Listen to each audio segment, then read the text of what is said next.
You are observing the differences between plant cell and animal cell. You can notice so many labels here, whereas in your textbook they have given only limited labelings.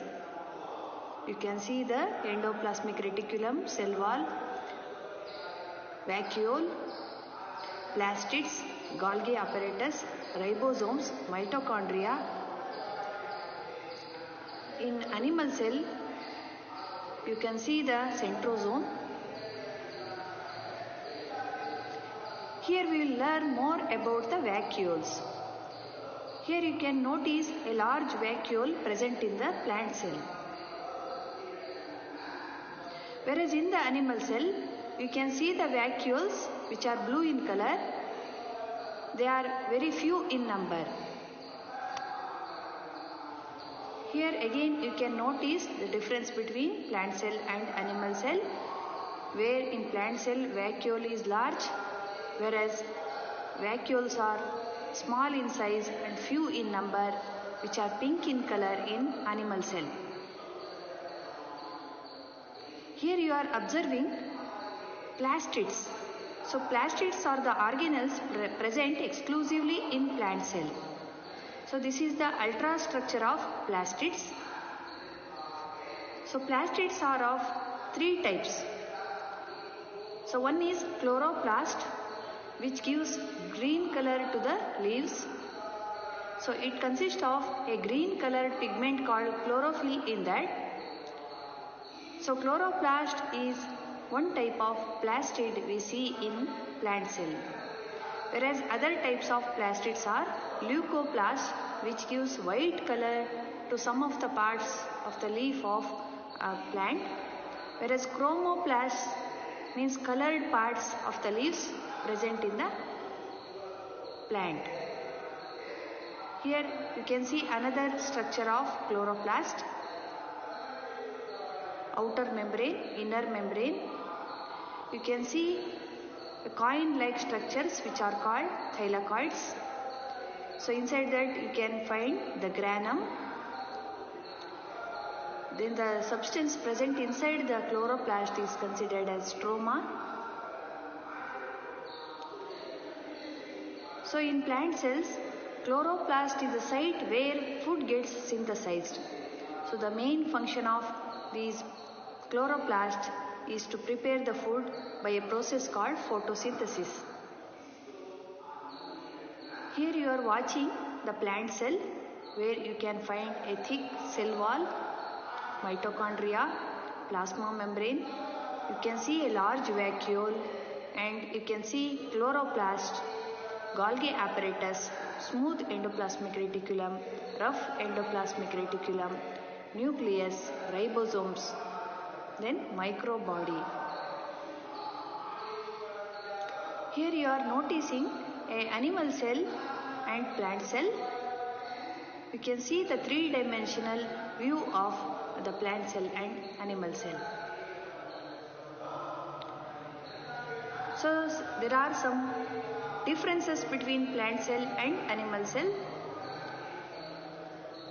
So the major differences between them can be listed like this. In plant cell, so the plant cell are usually larger than the animal cells, whereas animal cells are usually smaller than plant cells. In plant cell, cell wall is present in addition to plasma membrane and consists of middle lamellae, primary and secondary walls. Whereas in animal cells, cell wall is absent. In plant cell, a structure called plasma desmata is present, whereas in animal cell, plasma desmata are absent. In plant cell, chloroplast is present, whereas animal cell, chloroplast is absent. In plant cell, vacuole is large and permanent, whereas in animal cell, vacuole is small and temporary. In plant cell, tonoplast is present around the vacuole, whereas in animal cell, tonoplast is absent. So tonoplast is the membrane of the vacuole, outer membrane of the vacuole. In plant cell, centrioles are absent except motile cells of lower plants, whereas in animal cells centrioles are present. So centrioles are the cell organelles which helps the cell to get divided or helps in cell division. In plant cell, nucleus is present along the periphery of the cell, whereas in animal cell, nucleus is at the center of the cell. In plant cells, lysosomes are rare, whereas in animal cell, lysosomes are present. So lysosomes are considered as suicide bags of the cell. In plant cell, storage material is considered as starch grains, whereas in animal cell, storage material is a glycogen granule. Let us learn the differences between plant cell and animal cell.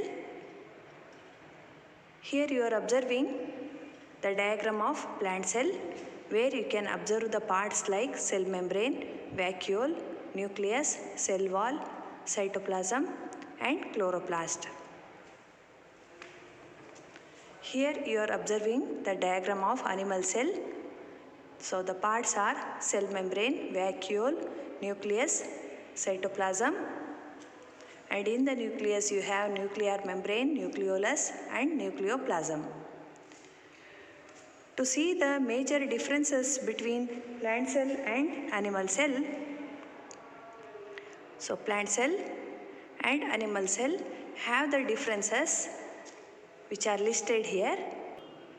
Let us see the differences between plant cell and animal cell. Here cell membrane is present in both plant cell and animal cell, whereas cell wall is present only in plant cell, whereas it is absent in animal cell. Nucleus, nuclear membrane and cytoplasm are present in both plant cell and animal cell, whereas plastids are present only in plant cell, whereas it is absent in animal cell. We can find large vacuole in plant cell which are few in number, whereas we can find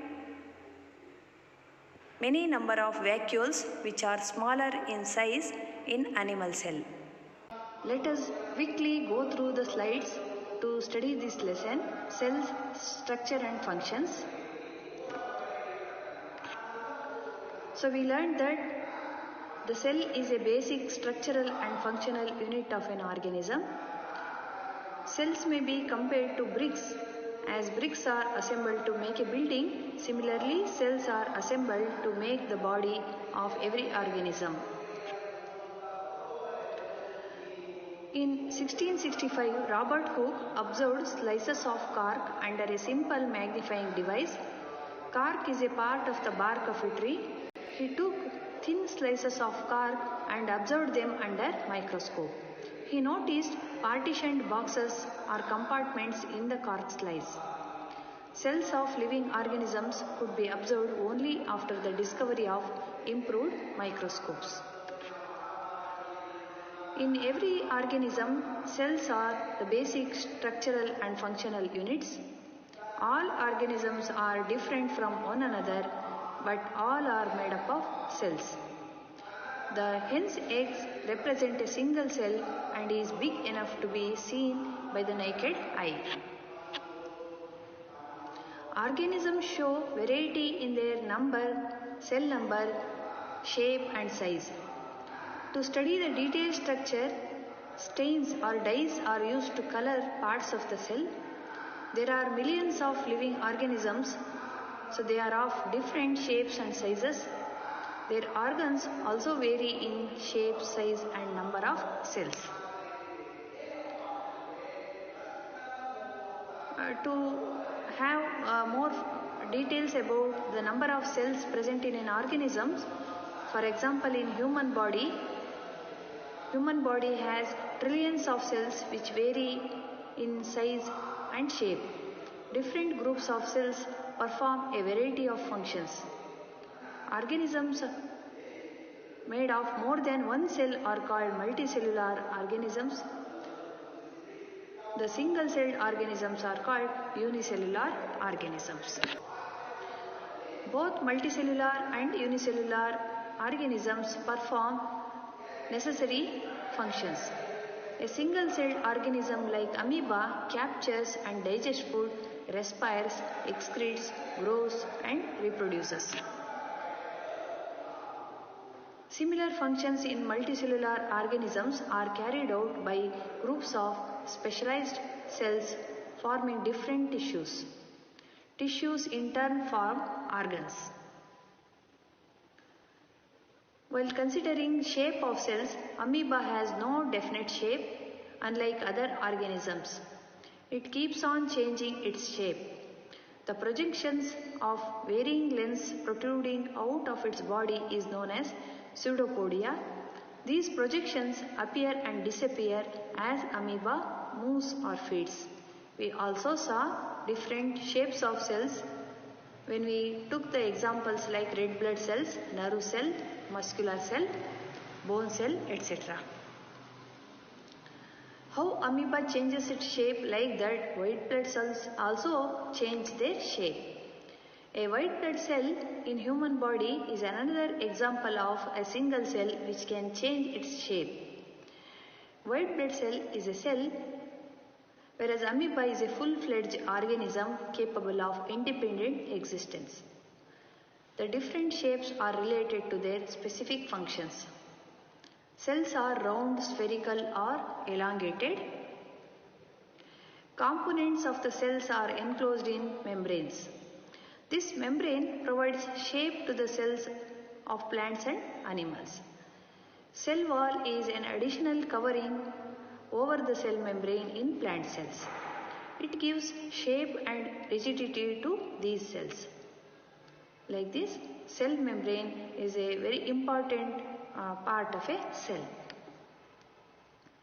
Coming to the size of the cells, size of cell in living organisms may be considered as a millionth of a meter, that is micrometer or micron.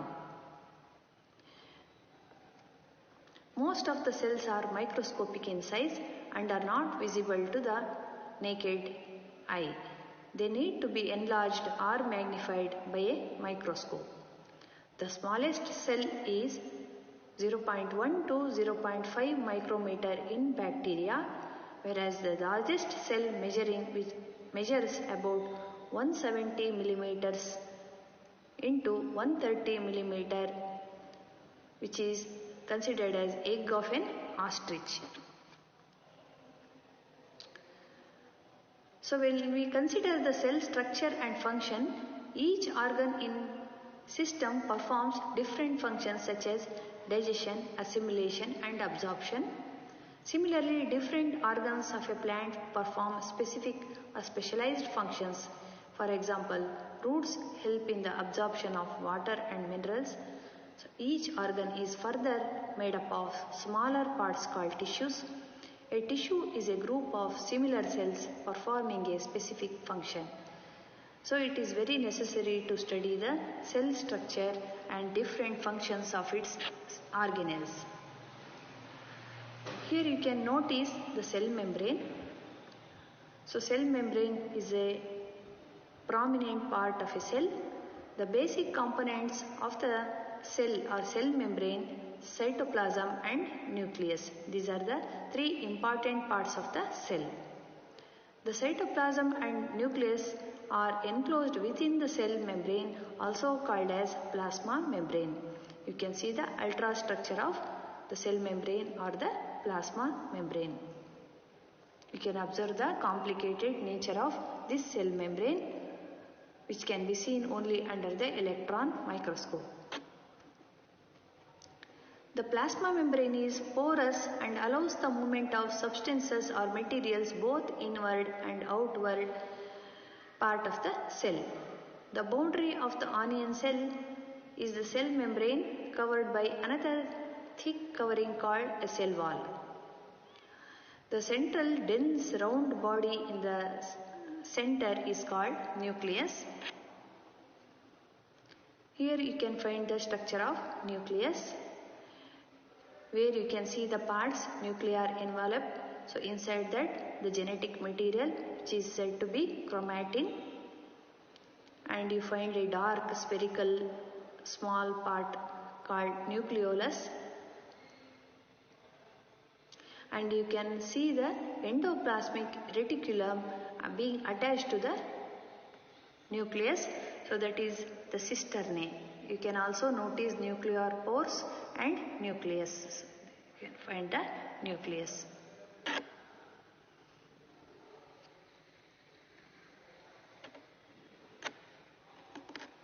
Here the cytoplasm is a jelly-like substances. So it is present between the nucleus and the cell membrane, so which is called cytoplasm. In addition to the cell membrane, there is an outer thick layer in the cells of the plants called cell wall.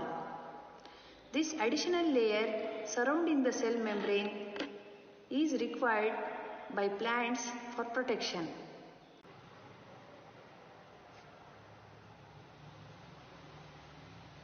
Cytoplasm is a jelly-like substance present between the cell membrane and the nucleus.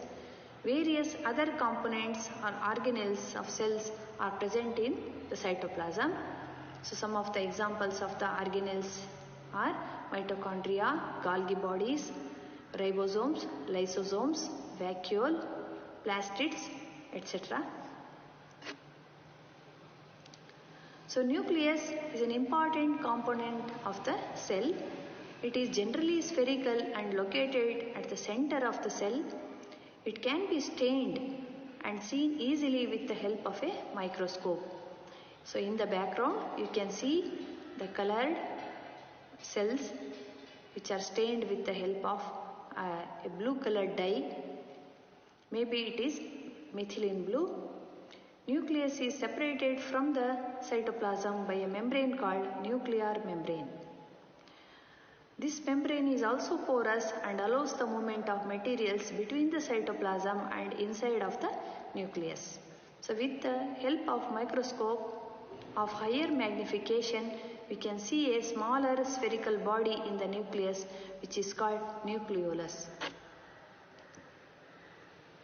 And inside the nucleus we can find a thread-like structure which is called chromatin.